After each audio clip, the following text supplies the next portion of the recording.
On the highest point overlooking Gull Lake in southwestern Michigan, 110 feet above the water, stands a Tudor palace of 15,000 square feet. Its builder, one of the wealthiest men in America, called it simply the cottage. The man who built this estate spent the first 46 years of his life as a servant. He worked 120-hour weeks for minimal pay. He took dictation while his employer sat on the toilet. He ran alongside his boss's bicycle, notebook in hand, ready to record any passing thought. The employer was his own brother.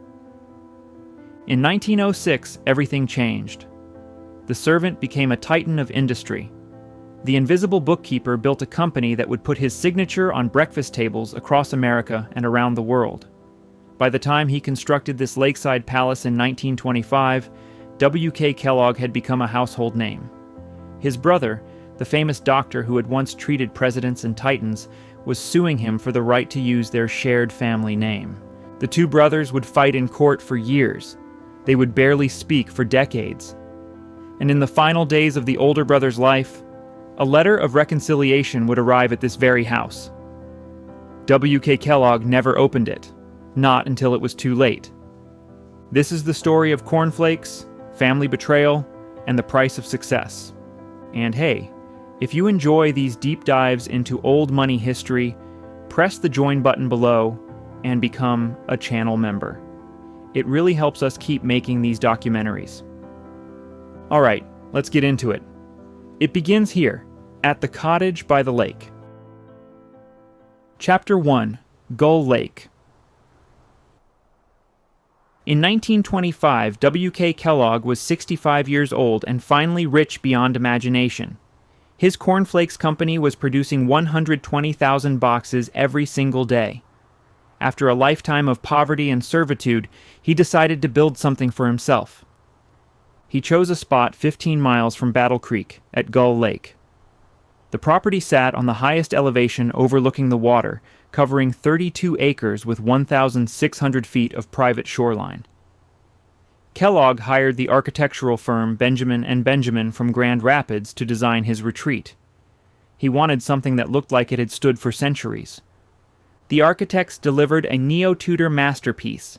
The exterior featured authentic half-timbered walls with stucco panels, exactly as one would find on a manor house in the English countryside. Leaded glass windows with heraldic shields caught the morning light from the lake. The roof was clad in Ludovici tiles, imported and expensive, topped with terracotta chimney finials that gave the silhouette a distinctly old-world character. But Kellogg was not content with the house alone. He transformed the entire property into a gentleman's estate. A Dutch windmill rose from the grounds, purely decorative but perfectly authentic in its details. Nearby stood a greenhouse where roses, citrus fruits, and flowers grew year-round, supplying fresh bouquets for the manor house daily. Down by the water sat a boathouse, and elsewhere on the property, a pagoda added an unexpected oriental accent to the English landscape. Kellogg was impatient. When the landscapers suggested planting young trees that would mature beautifully over time, he refused.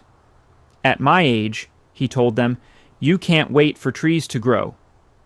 He ordered fully mature trees transplanted onto the property instead. He wanted his paradise complete, and he wanted it now. The man who built this estate had spent decades watching others enjoy the fruits of his labor. His brother had lived in comfort while W.K. balanced the books. Now finally he had something of his own. He called it the cottage. The name was either extreme modesty or a private joke. Perhaps it was both. The 15,000 square foot Tudor palace with its windmill and greenhouse and boathouse was, to a man who had grown up with nothing and expected nothing, simply a cottage by the lake. But to understand how W.K. Kellogg came to build this place, we must go back to where it all began. We must return to Battle Creek, and to the two brothers whose bond would shape American breakfast, and whose hatred would last a lifetime. Chapter 2, The Brothers from Battle Creek. Battle Creek, Michigan in the 1860s was no ordinary American town. While the rest of the nation recovered from civil war and chased industrial fortunes, this small city in the southwestern corner of the state had become the spiritual headquarters of a religious movement convinced that the world was about to end. The Seventh-day Adventists had gathered here by the thousands. They believed the second coming of Christ was imminent. They rejected meat, alcohol, tobacco, coffee, and tea. They observed the Sabbath on Saturday rather than Sunday, and they believed that the human body was a temple that must be kept pure for the Lord's return. In this community, John Preston Kellogg made brooms and raised his family. John Preston and his wife Ann Jeanette would have 16 children. 6 of them died from infectious diseases. The children who survived grew up in an atmosphere of religious devotion and constant anxiety about health, death, and divine judgment. John Harvey Kellogg arrived on February 26, 1852. He contracted tuberculosis as a child.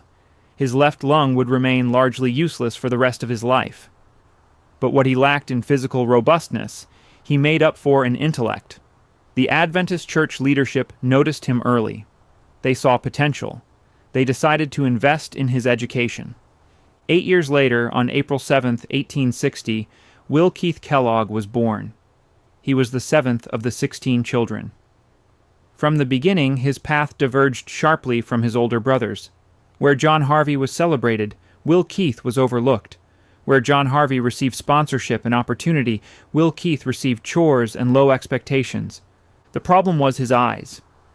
Will Keith could barely see the blackboard at school. His teachers assumed he was slow. His family assumed he was dim.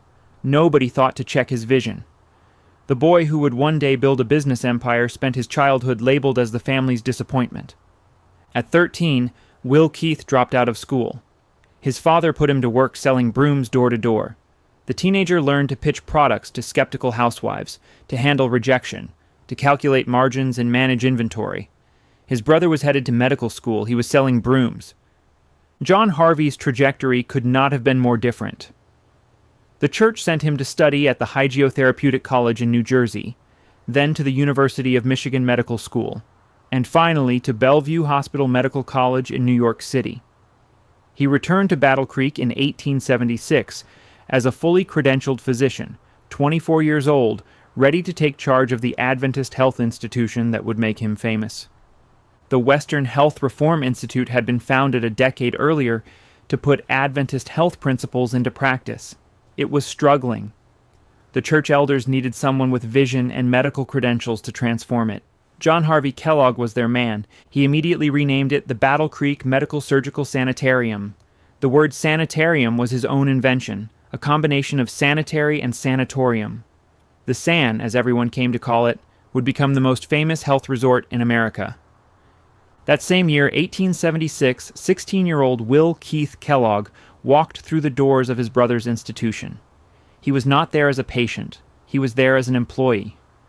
John Harvey needed someone to keep the books, manage correspondence, and handle administrative details. Will Keith needed a job. The arrangement seemed natural. It would last 25 years. Chapter 3. The Sanitarium Madness. The doctor stood 5 feet 4 inches tall and dressed entirely in white. White suit, white shoes, white tie. On his shoulder sat a white cockatoo. Behind round spectacles, a pointed beard gave him a distinctive appearance that patients and staff never forgot. John Harvey Kellogg was the most famous physician in America. His Battle Creek Sanitarium had grown from a struggling Adventist clinic into a campus covering 30 acres with more than 30 buildings. The main structure alone could house 1,300 patients. Between 800 and 1,000 employees kept the operation running, including 30 physicians on staff. The people who filled those rooms were not ordinary patients. Presidents William Howard Taft, Warren G. Harding, and Calvin Coolidge all came to Battle Creek seeking restoration. Thomas Edison arrived when his mind needed rest. Henry Ford and Harvey Firestone escaped the pressures of business within these walls. Amelia Earhart prepared for her historic flights here. John D. Rockefeller Jr. sought refuge after the Ludlow massacre had stained his family's reputation. The San had become the place where America's elite went to be cleansed. On February 18, 1902, at 3:48 in the morning, Fire broke out in the main building. The flames spread rapidly. Staff roused 407 sleeping guests and evacuated them into the freezing Michigan night. Only one person died, an elderly man who went back inside for his belongings. The loss was estimated at $400,000. Most of it was uninsured. John Harvey Kellogg rebuilt on an even grander scale. The new sanitarium opened in May 1903, designed in the Italian Renaissance style. In 1928, he added a 14-story tower that dominated the Battle Creek skyline. His philosophy of health began with digestion. Kellogg believed that 90% of all human disease originated in the stomach and intestines. The solution was simple: clean them out. He invented an enema machine capable of pumping 15 quarts of water through a patient's bowels in a single minute. Patients received multiple enemas daily. Kellogg himself took one every morning and another at midday. Water alone was not enough. Kellogg believed the intestines needed to be colonized with beneficial bacteria. His solution was yogurt, administered from both ends. Patients consumed half a pint by mouth. The other half was pumped directly into the rectum. The procedure was meant to establish healthy flora throughout the entire digestive tract. For patients who needed additional stimulation, there was the vibrating chair. This wooden seat shook the body at up to 60 oscillations per second. The violent trembling was designed to promote bowel movements. It often succeeded immediately and involuntarily. Light therapy cabinets bathed patients in the glow of dozens of electric bulbs. Sinusoidal machines sent mild electrical currents through their bodies. Mechanical horses provided exercise for those too weak to ride real ones. President Coolidge enjoyed his sanitarium horse so much that he had one installed in the White House. But John Harvey Kellogg's deepest obsession was not the bowels, it was sex. He had married Ella Eaton in 1879. The marriage was never consummated. The couple maintained separate bedrooms for their entire lives together. Instead of biological children, they fostered 42 orphans over the years and legally adopted 8. Kellogg wrote extensively about what he called the solitary vice. Masturbation, he warned in his books and lectures, caused poor posture, acne, weak vision, heart palpitations, epilepsy, and insanity. His recommended preventions were extreme. For boys, he advocated circumcision performed deliberately without anesthesia. The pain, he wrote, would create a beneficial association in the child's mind. In severe cases, he recommended suturing the foreskin shut to make erections impossible. For girls, he prescribed the application of carbolic acid directly to the clitoris. These were not fringe ideas hidden from public view. Kellogg published them in best-selling books. He lectured on them to packed auditoriums. The Sands' entire dietary program was designed partly to suppress sexual desire. Heavy, flavorful foods were thought to inflame the passions. Bland, simple fare would keep the body calm and the urges dormant. This philosophy would lead directly to the invention of cornflakes. Chapter 5. The Liberation.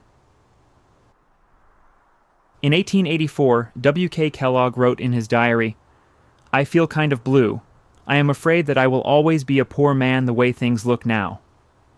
He was 24 years old and had already worked for his brother for 8 years. He would work for him for 22 more. The daily routine was humiliating.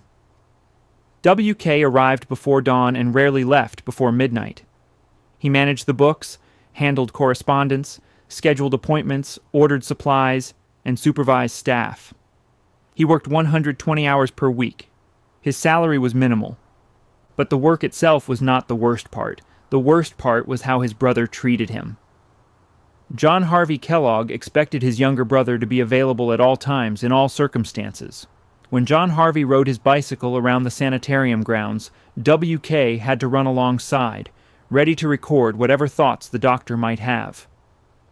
When John Harvey used the toilet, W.K. had to stand nearby with pen and paper, taking dictation. The great physician could not waste a single moment, even in the bathroom. W.K. was required to address his own brother as Dr. Kellogg. Never John, never brother. Always the formal title, always the reminder of who was the master and who was the servant. For 25 years, WK accepted this arrangement. He had no education beyond broom selling. He had no capital. He had no connections outside Battle Creek. Where else could he go? Then came 1906. WK had watched C.W. Post become a millionaire selling products based on ideas from the sanitarium. He had seen dozens of cereal companies spring up in Battle Creek, all profiting from the health food craze. He was 46 years old, and he had spent his entire adult life making other people rich. On February 19, 1906, W.K. Kellogg founded the Battle Creek Toasted Cornflake Company. He bought out his brother's interest in the cereal business. For the first time in his life, he was his own man. John Harvey barely noticed. The sanitarium was thriving. Cereal was a sideline, a dietary tool, not a business opportunity. He let his younger brother have the cornflakes and returned to his real work of reforming American health. WK understood something his brother never would. Americans did not want medicine for breakfast. They wanted something that tasted good. He added more sugar to the recipe. He added salt. John Harvey would have been appalled, but John Harvey was no longer in charge. Then WK did something radical. He took 1/3 of his startup capital and spent it on a single advertisement in Ladies' Home Journal. The ad invited housewives to wink at your grocer and see what you get. Grocers who received a wink were instructed to hand over a free sample box of Kellogg's cornflakes. The campaign was a sensation. In New York City alone, sales increased 15 times over. WK followed up with more advertising, more promotions, more free samples. He understood that in the new century, the product that shouted loudest would win. He also added something to every box that his brother could never have: his signature. W.K. Kellogg signed his name on the front of the package, a personal guarantee of quality. That signature remains on Kellogg's cereal boxes to this day. John Harvey watched his younger brother's success with growing irritation. In 1908, he launched his own cereal company, selling products under the Kellogg name. The servant had become a competitor. The brothers, who had worked side by side for a quarter century, were now enemies. The war over the Kellogg name was about to begin. Chapter 6. The War Over the Name. Who owns a family name? When two brothers share the same surname and both want to sell products under that name, who has the right? By 1910, this question had become a legal battle. John Harvey Kellogg's cereal company was selling products labeled with the Kellogg name. W.K. Kellogg's company was doing the same. Consumers were confused. Both brothers claimed to be the real Kellogg. W.K. filed suit to stop his brother from using their shared name on cereal products. The case was settled out of court. The terms were unclear. The truce did not last. In 1916, the brothers were back in court. John Harvey had launched a product called Kellogg's Sterilized Bran. W.K. responded with his own brand cereal. Each accused the other of trading on his reputation. The case went to the Michigan Supreme Court. The trial lasted an entire month. Witnesses testified about the history of the sanitarium, the invention of cornflakes, and the meaning of the Kellogg name in American commerce. The central question was simple. When ordinary Americans heard the word Kellogg on a cereal box, who did they think of? John Harvey Kellogg took the stand. He was the world-famous physician. His books had been translated into many languages. He had treated presidents, titans of industry, and celebrities. For 40 years, the name Kellogg had meant health, wellness, and medical authority. He was the original Kellogg. His younger brother was merely a businessman trading on the family reputation. W.K. Kellogg presented a different case. He had spent millions of dollars advertising Kellogg's cornflakes. His signature appeared on every box. His company had made the Kellogg name famous in grocery stores across America. When a housewife reached for a box of Kellogg's cereal, she was not thinking of a doctor in Battle Creek. She was thinking of the product W.K. had built. In December 1920, the Michigan Supreme Court delivered its verdict. W.K. Kellogg won completely. He was granted exclusive rights to use the Kellogg name on cereal products. John Harvey was ordered to pay back all the profits his cereal company had earned over the previous decade. The legal victory was total. The personal cost was permanent. After the ruling, the brothers rarely spoke. When business required them to meet, WK insisted that a third party be present. He would not be alone in a room with his brother. The decades of condescension, the years of being treated as a servant, the fight over credit for cornflakes, WK had won in court, but he could not forgive. John Harvey continued to run the sanitarium. WK continued to build his cereal empire. They lived in the same small city, their names appearing on products across America, but they existed in separate worlds. Chapter 7. Life at the Manor. As a boy, I never learned to play.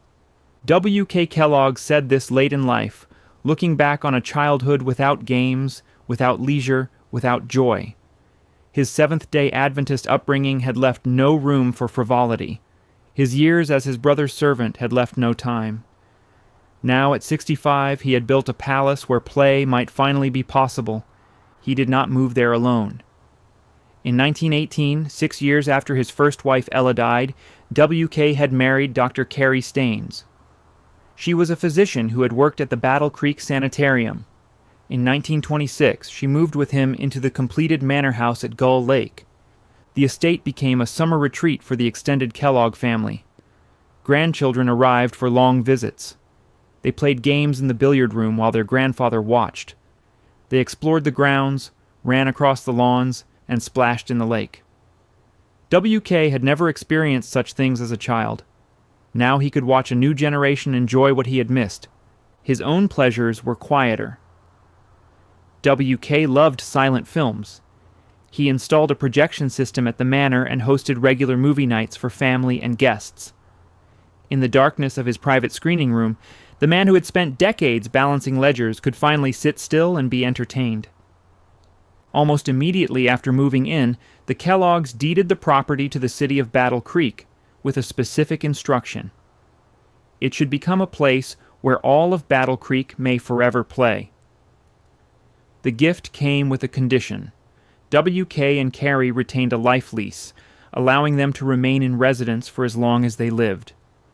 In 1927, W.K. established a bird sanctuary on the property as a refuge for Canada geese, then considered an endangered species. The sanctuary attracted migrating birds from across the continent. The man who had never learned to play had created a haven for wild creatures. But the manor's peaceful days did not last. When World War II came, the United States Coast Guard requisitioned the property. W.K. and Carrie had to leave their cottage by the lake. W.K. leased a smaller house about a mile down the road. Carrie returned to her family in Fenwick, Michigan. In 1944, the Coast Guard departed. The manor then became a rehabilitation center serving wounded soldiers from Percy Jones Army Hospital in Battle Creek. The hospital occupied the old sanitarium building where W.K. had once worked as his brother's bookkeeper. Carrie Kellogg died in 1948 without returning to the manor. The military finally left in 1950. The house stood empty for 18 months. On October 6, 1951, W.K. Kellogg died. He was 91 years old. The following year, the W.K. Kellogg Foundation transferred the estate to Michigan State University.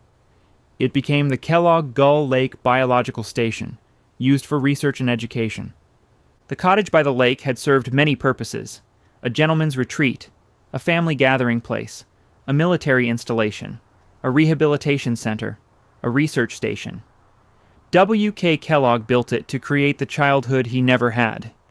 In the end, it became something larger than one man's private paradise. Chapter 8. The Price.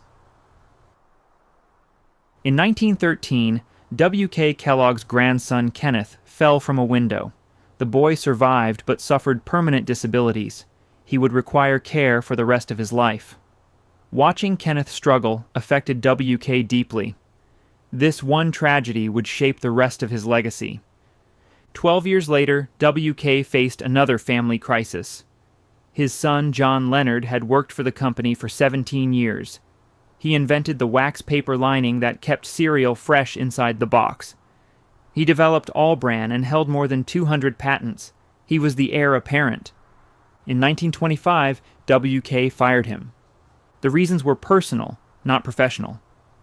John Leonard had divorced his wife and married his secretary. He had also purchased an oat mill, which his father saw as a betrayal.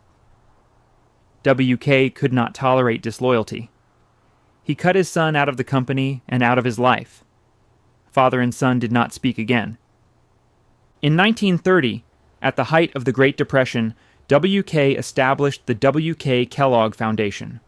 Over his lifetime, he donated $66 million to the foundation, representing 54% of his Kellogg company stock. The focus was simple: children's health, education, and welfare. Perhaps he was thinking of Kenneth when he made these gifts. The foundation funded the Ann J. Kellogg School in Battle Creek, which pioneered inclusive education for disabled children. It built hospitals and clinics. It trained nurses and doctors. It fed hungry children during the Depression when their parents had nothing. When asked about his philanthropy, WK rejected any suggestion of saintliness. "I am a selfish person and no philanthropist," he said. "I love to do things for children because I get a kick out of it." In 1937, doctors diagnosed WK with glaucoma. The disease progressed rapidly. Within a few years, he was completely blind. He would spend the last decade of his life in darkness. But blindness did not stop him. He continued attending board meetings at the company. He still visited the factory floor, guided by German Shepherd dogs descended from the famous Rin Tin Tin line. When his directors recommended cutting the advertising budget during hard times, WK overruled them. He ordered an increase of $1 million instead. He understood that a crisis was exactly when a company needed to fight for attention. Then came the final blow. WK had turned to his grandson John Jr. as the new successor after firing John Leonard. The young man joined the company and rose through the ranks. But the pressure proved too much. John Jr. was demoted. He suffered a mental breakdown. In 1938, he took his own life. By the end, W.K. Kellogg's two surviving sons had broken off all contact with their father. The man who built a company feeding millions of American families had lost his own. The man who had once been dismissed as dim-witted, who had worked so long in his brother's shadow, had built something that would outlast them both. But the cost had been terrible. His son refused to see him. His grandsons were dead or damaged. His brother remained an enemy. W.K. Kellogg had won everything and lost everyone. Chapter 9. The Letter. In 1943, John Harvey Kellogg was dying. He was 91 years old. His sanitarium had gone bankrupt a decade earlier. The Seventh-day Adventist Church had expelled him back in 1907 over theological disputes. The great health reformer who had once treated presidents now faced his final days with little of the glory he had once enjoyed. He thought about his brother. 37 years had passed since W.K. walked out of the sanitarium to start his own company. 23 years had passed since the court ruling that stripped John Harvey of the right to use his own name on cereal boxes. The brothers had barely spoken in all that time. Whenever they met, a third party had to be present at W.K.'s insistence. The hatred had calcified into something permanent. But death has a way of softening old grievances. John Harvey picked up a pen and wrote a letter to his younger brother. In it, he admitted what he had never acknowledged while he was healthy and powerful. He had treated W.K. badly. He had taken him for granted. He had failed to recognize his contributions. He was sorry. The letter arrived at W.K.'s home. W.K. was 83 years old and completely blind. Someone would have had to read the letter aloud to him. He chose not to have it read. The envelope sat unopened. On December 14, 1943, John Harvey Kellogg died of bronchitis. He was 91. Only after his brother was dead did W.K. finally have the letter read to him. What he felt in that moment, no one recorded. Regret, perhaps, or satisfaction that his brother had finally acknowledged the truth. Or simply the hollow realization that reconciliation was no longer possible. The two men who had invented cornflakes together, who had built and destroyed their relationship over 6 decades, would never speak again. W.K. lived 8 more years. He continued his work with the foundation. He remained involved with the company he had built. The blind old man still showed up, still made decisions, still cared about the empire that bore his name. When death finally came for W.K. Kellogg, it came quietly. The man who had started with nothing, who had revolutionized American breakfast, who had given away $66 million to help children, slipped away at his home. He was the same age his brother had been, 91. The letter had come too late, but perhaps it would not have mattered if it had come earlier. Some wounds cannot be healed with words. W.K. had spent a quarter-century being humiliated by his brother. No apology, however sincere, could erase that. The brothers were bound together by blood, by invention, by hatred, and finally by death. Oak Hill Cemetery sits on a gentle slope in Battle Creek, Michigan. Among its graves lie Sojourner Truth, the abolitionist and women's rights activist, and C.W. Post, the serial pioneer who made his fortune from ideas he learned at the sanitarium. And here, side by side, rest the Kellogg brothers. John Harvey Kellogg died in 1943. W.K. Kellogg followed 8 years later. In death, they lie closer than they ever allowed themselves to be in their final decades of life. 2 headstones, 2 names, one family torn apart by ambition and pride. The sanitarium where it all began no longer exists as John Harvey knew it.